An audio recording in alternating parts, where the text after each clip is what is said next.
বগুড়ায় শুরু হয়েছে দুদকের গণশুনানি। মোট ৩২ প্রতিষ্ঠানের বিরুদ্ধে ৯৮টি অভিযোগ তোলা হয়েছে। সেখান থেকে বিস্তারিত জানিয়েছেন উত্তরাঞ্চলীয় ব্যুরো প্রধান চপল সাহা।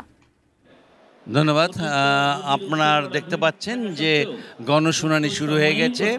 দুদকের যে চেয়ারম্যান তিনি আব্দুল মোমেন চেয়ারম্যান দুর্নীতি দমন কমিশন, তিনি এখানে এসেছেন এবং আমরা দেখতে পাচ্ছি যে এখানে ৩২টি প্রতিষ্ঠানের বিরুদ্ধে আপনার ৯৮টি আপনার অভিযোগ আছে এবং সেই অভিযোগের প্রথম পর্ব আমরা দেখেছি বিআরটি এর বিরুদ্ধে হয়েছে। তারপরে কিন্তু অভিযোগটা এসেছে আপনার হলো মোহাম্মদ আলী হসপিটাল, সরকারি মোহাম্মদ আলী হসপিটাল, সেখানেও ওষুধ দেওয়ার ব্যাপারেও কিন্তু বেশ কিছু অভিযোগ এসেছে। আমরা জানি যে বগুড়া সরকারি মোহাম্মদ আলী হাসপাতালের অধিকাংশ ওষুধ কিন্তু আপনার নিয়ে যায় নার্স কিংবা নার্সের নিচের লোক মানে শ্রেণীর মানুষেরা, কিন্তু রোগীর জন্য যে ওষুধ সে ওষুধটা কিন্তু রোগীরা পায় না।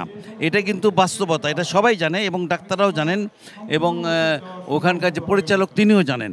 তারপরেও কিন্তু আমরা জানি যে এই ওষুধ দেওয়ার ব্যাপার নিয়ে তিনি যেটা বলতে যাচ্ছেন, এখানে যে মোহাম্মদ আলী হাসপাতালের যে কর্তৃপক্ষ বলার চেষ্টা করছেন যে যে এই ওষুধগুলো সঠিকভাবে দেওয়া হয়, আসলে সঠিকভাবে দেওয়া হয় না।